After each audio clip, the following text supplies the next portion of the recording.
Baik, teman-teman, selamat menjelang siang dan juga Bapak Cici Triatna selaku pengampu kuliah di perkenalkan kami dari kelompok 5 akan mempresentasikan mengenai manajemen komitmen dalam organisasi.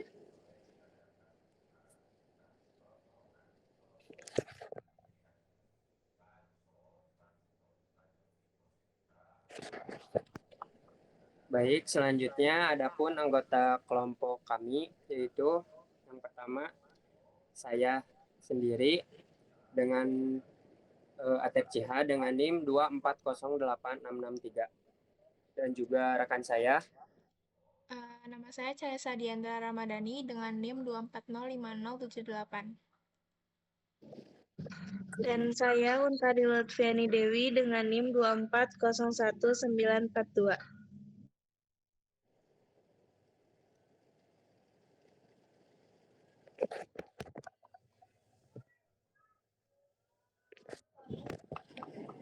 Baik, selanjutnya akan dilanjutkan oleh saya.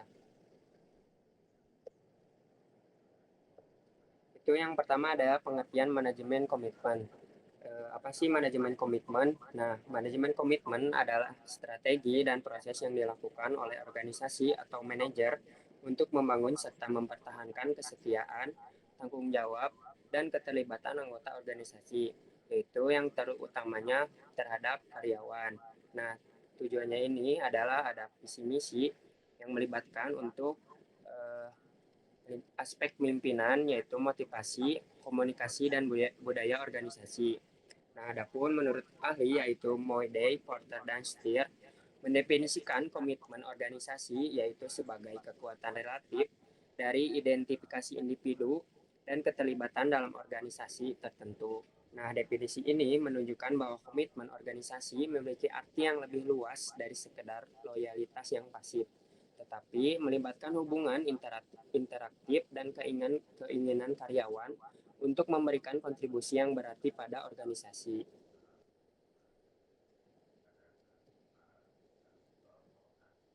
Nah, adapun makna komitmen menurut Luhan, yaitu yang pertama, penerimaan terhadap nilai dan tujuan organisasi.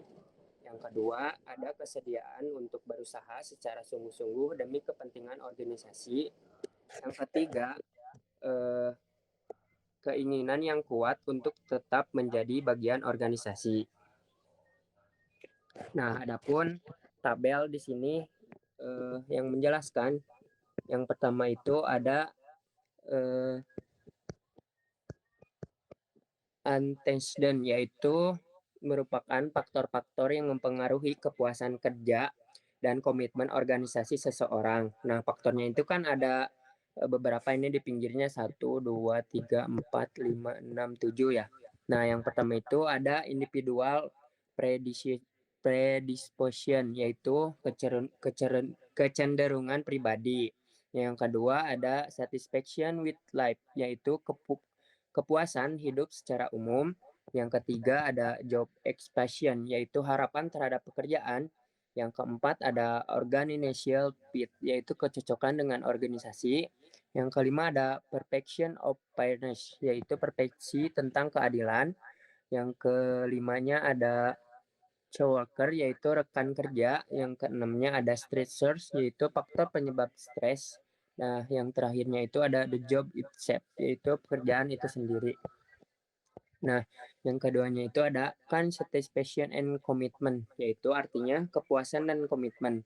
Nah, bagian tengah diagram ini merupakan bahwa semua faktor penyebab tadi akan mempengaruhi dua hal utama, yaitu yang pertama kepuasan kerja atau job satisfaction, yang kedua ada komitmen terhadap organisasi, yaitu organization commitment. Nah, yang ketiga itu ada konsekuensinya, yang dimana kepuasan dan komitmen akan berdampak pada berbagai hasil dari atau konsesi dalam organisasi. Nah, si poin-poinnya itu yang pertama itu ada performance, yaitu kinerja. Yang kedua itu ada turnover, tingkat keluar masuk karyawan. Yang ketiga ada absenteeism, yaitu tingkat ketidakhadiran. Yang keempat itu ada tardiness, itu tingkat keterlambatan. Yang kelima itu ada organizational citizenship, yaitu perilaku positif melebihi tanggung jawab formal. Nah, yang terakhir itu yang keenam itu ada counterproductive behavior, yaitu perilaku yang merugikan organisasi. Nah, jadi kesimpulan dari tabel ini adalah kualitas pengalaman kerja dan kecocokan individu dengan pekerjaan serta organisasi akan mempengaruhi tingkat kepuasan dan komitmen yang pada akhirnya berdampak langsung pada hasil-hasil kerja dan perilaku karyawan dalam organisasi. Nah, selanjutnya ada pandangan komitmen menurut Ayer dan Allen, Michael dan Amott. Nah, terbagi menjadi 3, yaitu yang pertama tuh ada komitmen afektif. Nah, komitmen afektif itu apa sih? Nah, komitmen afektif adalah sejauh mana seseorang karyawan ingin tetap berada di posisi organisasi, peduli terhadap organisasi, dan bersedia mengerahkan upaya demi kepentingan organisasi. Nah, jadi artinya itu karyawan ini tetap berada di organisasi, peduli terhadap organisasi, dan bersedia mengerahkan upaya demi kepentingan organisasi. Mau diajak ke perusahaan lain dengan gaji tinggi, dia akan tetap memilih perusahaan yang ia tempati. Yang kedua ada komitmen normatif, di mana artinya ini adalah sejauh mana seorang karyawan merasa berkewajiban terhadap organisasi dan sebagai akibat dari kewajiban ini harus tetap berada di organisasi. Nah, yang ketiga ini ada komitmen keberlanjutan. Komitmen berkelanjutan ini sejauh mana seorang karyawan yakin bahwa ia harus tetap berada di organisasi karena waktu, biaya, dan upaya yang telah ia curahkan atau kesulitan yang akan dihadapi dalam mencari pekerjaan lain. Nah, artinya ini si komitmen ini tuh jadi orang yang bekerja di perusahaan ini tidak bisa keluar karena ia sudah mengupayakan usahanya untuk bekerja di perusahaan ini.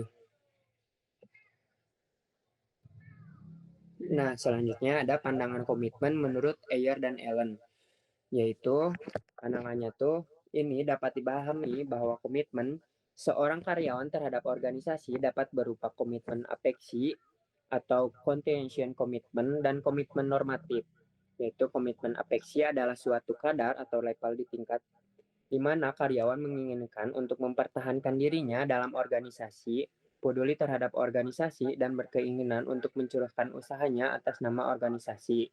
Jadi dia tuh akan mengabdi di sana, di sebuah perusahaan. Nah, jika kita mengambil contoh komitmen anggota dalam konteks organisasi di Indonesia, nah ini tuh contohnya itu ada PMI. PMI itu Palang Merah Indonesia, ada juga pengurus Dewan Kemakmuran Masjid atau DKM. Nah, selanjutnya ada pandangan komitmen menurut Ayer dan Allen juga, yaitu karyawan mempercayai bahwa dia harus mempertahankan dirinya dalam condition komitmen, di mana organisasi dikarenakan waktu, pengeluaran, dan usaha yang telah dia lakukan dalam organisasi atau kesulitan untuk mencari pekerjaan lain.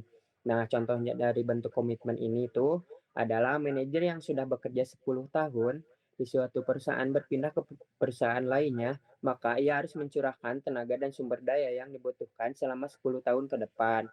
Nah, kan sedangkan komitmen normatif yang dimaksud Meyer dan Ellen itu adalah suatu kadar atau level ya, di mana di tingkat karyawan merasa memiliki kewajiban terhadap organisasi untuk tetap menjadi bagian dari organisasi. Nah, adapun contohnya itu adalah pegawai yang telah ditugaskan untuk studi lanjut di perusahaan yang dilatih dengan biaya yang besar, mereka cenderung merasa berhutang kepada organisasi yang ia tempati. Jadi mereka tuh berkomitmen untuk setia dan merasa wajib untuk tetap mengabdi di perusahaan tersebut.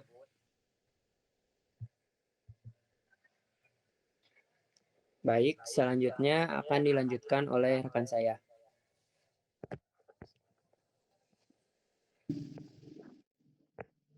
Oke, selanjutnya akan dilanjutkan oleh saya mengenai unsur-unsur komitmen dalam organisasi. Nah, ini tuh terbagi menjadi 4. Yang pertama ada keyakinan terhadap nilai dan tujuan organisasi. Nah, tujuan dari organisasinya itu kayak semenjak komitmen itu bermula dari suatu keyakinan terhadap nilai dan tujuan dalam suatu organisasi. Nah, keyakinan ini juga menjadi dasar dalam menentukan tingkat loyalitas, apakah seseorang akan berkomitmen penuh, setengah hati, atau bahkan tidak sama sekali. Nah, ketika nilai organisasi ini sejalan dengan nilai pribadi atau individu, cenderung akan dengan sukarela berkontribusi demi tercapainya tujuan bersama. Kayak semisal seseorang yang mengikuti suatu organisasi seperti mahasiswa gitu mengikuti organisasi BEM di kampus. Nah, dia tuh bakalan eh, cenderung ke sukarela berkontribusi karena mungkin dia suka gitu menjalaninya. Nah, sebaliknya kalau semisal ada seseorang yang kurang suka atau kurang yakin gitu dia mengikuti hal tersebut bakalan kurang juga gitu kinerjanya terhadap suatu organisasi tersebut. Lalu yang kedua ini ada keinginan bertindak atas nama organisasi. Jadi komitmen ini tercermin dari kesediaan individu untuk membela dan bertindak demi kepentingan organisasi. Rasa memiliki ini membuat individu peka terhadap hal-hal yang menyerang atau merugikan organisasi. Kayak misalnya reaksi kuat terhadap penghinaan terhadap agama atau simbol yang diyakini menunjukkan adanya ikatan emosional dan komitmen terhadap nilai-nilai yang diyakini, meskipun tingkat ibadahnya belum sempurna.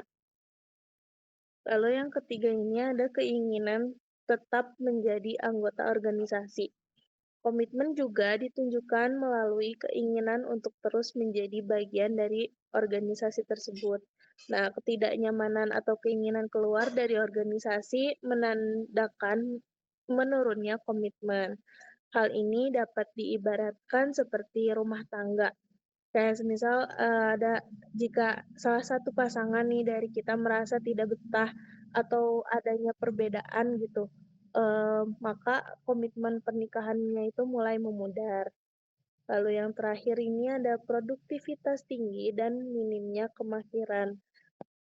Individu yang berkomitmen cenderung menunjukkan kinerja tinggi dan jarang mangkir. Disiplin dan konsisten kerja menjadi indikator kuat atas keseriusan individu dalam mendukung organisasi.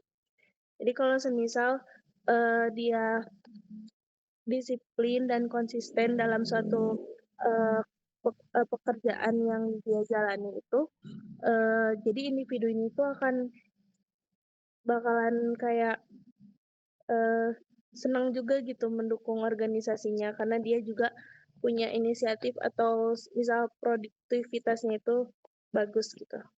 Seperti itu. Boleh di next.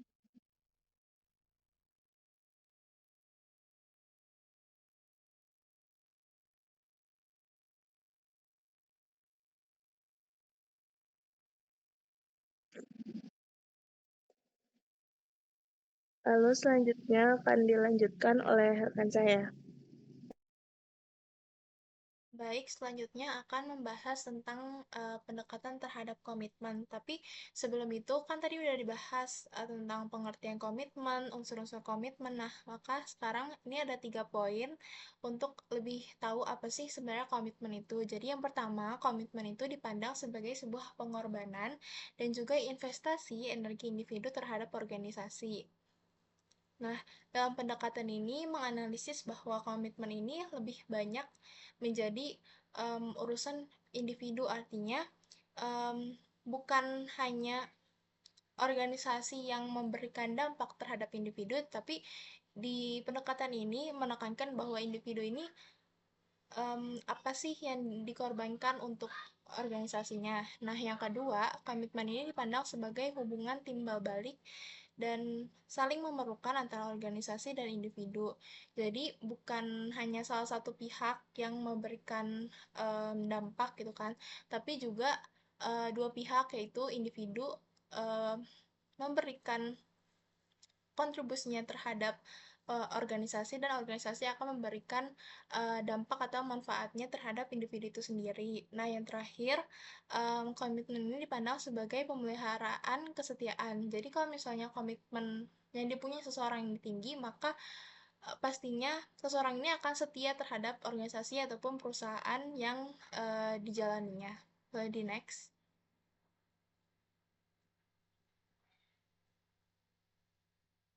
Nah, selanjutnya di sini ada perspektif pendekatan komitmen dalam organisasi.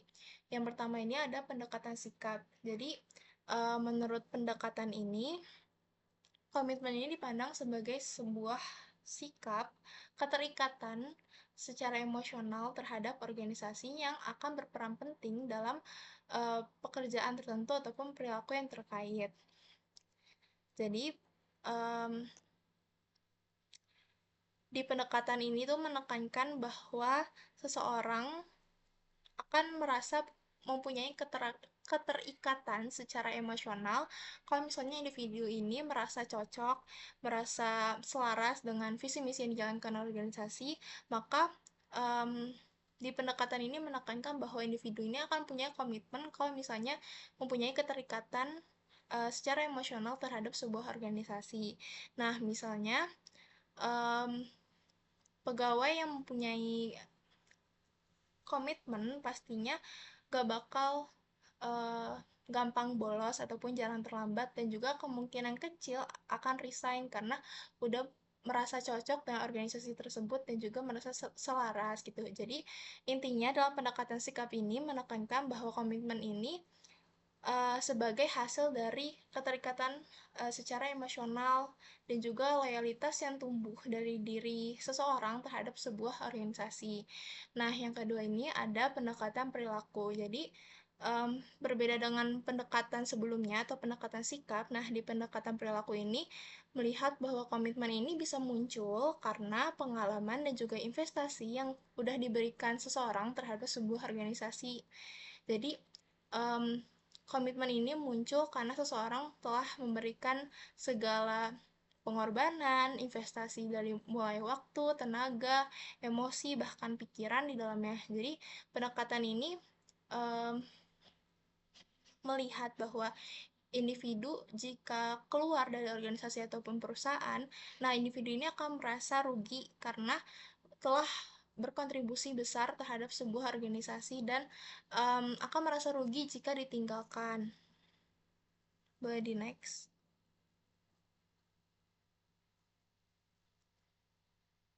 Nah, yang ketiga ini ada pendekatan multidimensi. Seperti namanya, multidimensi pastinya nggak cuma satu jenis aja. Nah, di pendekatan ini melihat bahwa komitmen ini dibagi menjadi 3 dimensi utama yang tadi sebelumnya sudah dibahas oleh Atep ya. Ada affective commitment, ada continuous commitment, sama normative commitment. Nah, di sini aku cuman pengen, saya akan menekankan saja apa dari 3 dimensi ini. Yang pertama ada affective commitment. Jadi, affective commitment ini um, adanya keterikatan secara emosional antara individu dan juga organisasi dan individu ini merasa sudah benar-benar cinta akan pekerjaannya ataupun organisasi. Nah, mereka ini pastinya punya hubungan emosional yang kuat dan seseorang bertahan ataupun survive di organisasi ataupun perusahaan ini karena um, sudah punya um, keterikatan secara emosional yang kuat, jadi akan tetap menjadi bagian dari organisasi ataupun perusahaan tersebut. Nah, yang kedua ini ada continuous commitment.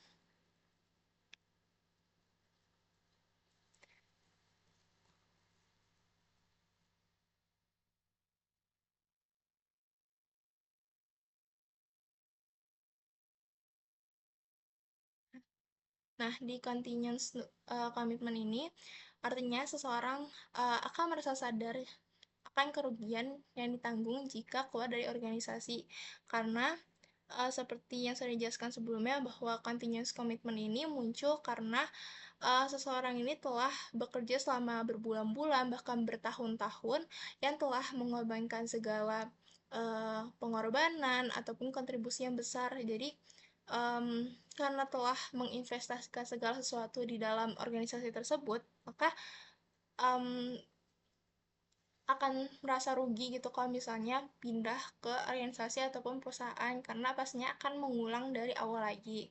Nah, yang terakhir ada normatif komitmen. Jadi, komitmen ini muncul karena adanya rasa kewajiban atau tanggung jawab dalam suatu organisasi. Jadi, organisasi ini telah memberikan um, sesuatu yang benefit bagi individu itu, misalnya dikursuskan di bidang tertentu ataupun diberikan jabatan promosi, maka individu kan pastinya merasa uh, mempunyai tanggung jawab yang lebih karena sudah dipercayakan untuk kursus ataupun telah dipercayakan untuk mengambil promosi yang baru gitu, jabatan yang lebih tinggi. Makanya seseorang ini akan bertahan karena telah diberikan um, tanggung jawab gitu. Jadi merasa utang budi di situ. Nah, di selanjutnya yang keempat ini ada komitmen dalam profesi kependidikan. Jadi kalau misalnya berbicara tentang dunia pendidikan, pastinya komitmen ini mempunyai peran penting. Kenapa? Karena pendidikan ini merupakan sebuah fondasi dasar gitu bagi masa depan bangsa. Tetapi pada realitanya masih banyak yang belum menjalankan komitmen secara sepenuhnya, mulai dari guru ataupun kepala sekolah. Jadi kan sering kali atau bahkan pernah melihat ya di sekolah itu guru masih belum menjalankan masih belum mempunyai komitmen yang tinggi dalam uh, profesinya gitu sebagai pendidik. Pastinya ada beberapa guru yang um, hanya memberikan tugas tanpa menjelaskan terlebih dahulu ataupun menjelaskan sesuatu tetapi merasa acuh kayak um, nggak peduli apakah murid tersebut telah mengerti pelajarannya yang diajarkan atau belum gitu. Jadi merasa telah menggugurkan kewajibannya untuk mengajar saja tanpa um, lebih peka gitu apakah muridnya mengetahui apa yang diajarkannya. Nah, ataupun di kepala sekolah kan kadang kepala sekolah ini diberikan um, jabatan sebagai kepala sekolah ini karena adanya kepentingan politik, bukan atas dasar kepala sekolah tersebut telah memiliki dedikasi ataupun um, profesionalnya. Nah, makanya seringkali kalau misalnya kepala sekolah yang diberi jabatan karena politik, maka akan kepala sekolahnya itu akan lebih mementingkan atasannya dibanding untuk kemajuan sekolah ataupun kemajuan dari prestasi muridnya. Nah, jadi apa sih solusinya untuk menumbuhkan komitmen? Jadi, solusinya itu kayak mengajak tenaga pendidik ataupun guru untuk melakukan refleksi dan juga merenungkan kembali gitu. Apa sih sebenarnya yang menjadi tujuan awal untuk menjadi guru, memilih profesi ini gitu kan? Karena lewat refleksi ini pastinya guru ini tersadar apa sih sebenarnya yang menjadi kewajibannya dia dan juga bisa juga dengan menumbuhkan komitmennya ini bisa dengan pelatihan, mentoring, ataupun menonton film yang inspiratif supaya mengingatkan kembali tentang pentingnya peran mereka dalam membentuk karakter bangsa.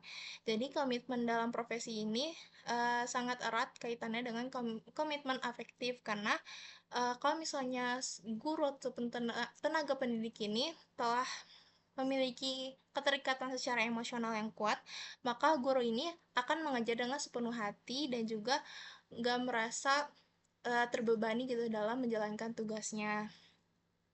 Nah, di sini di PPT juga dijelaskan bahwa diperlukan penguatan secara motivasi dan juga refleksi agar peran yang dijalankan ini dengan tanggung jawab, empati, dan juga semangat dalam memajukan pendidikan. Boleh di next.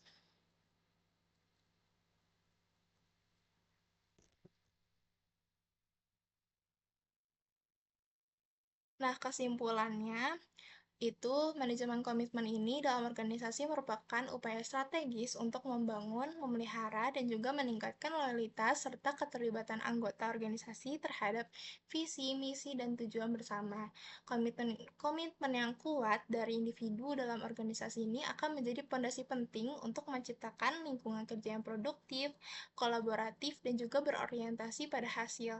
Nah, manajemen komitmen ini melibatkan berbagai aspek seperti komunikasi yang efektif, kepemimpinan yang inspiratif, pemberdayaan karyawan, serta penciptaan budaya organisasi yang positif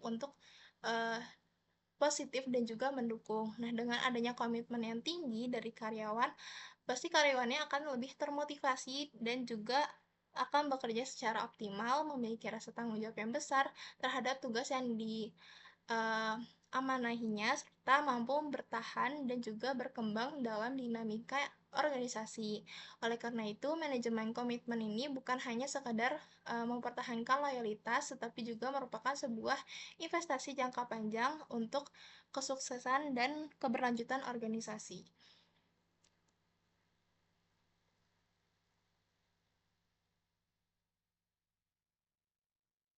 Nah, baik, selanjutnya ada sesi tanya jawab.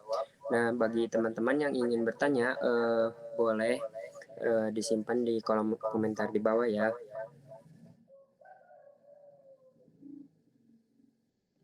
Nah, baik, terima kasih teman-teman yang sudah menyimak video presentasi kelompok kami. Mohon maaf bila kelompok kami masih banyak kekurangan, terutama dalam pengucapan kalimat ataupun kurangnya pembahasan yang lebih bagus atau lebih rinci. Semoga apa yang kami presentasikan dapat dipahami, juga dapat menambah wawasan ilmu yang lebih luas, pentingnya tentang manajemen komitmen dalam organisasi. Kami dari kelompok 5, kami tutup. Assalamualaikum warahmatullahi wabarakatuh.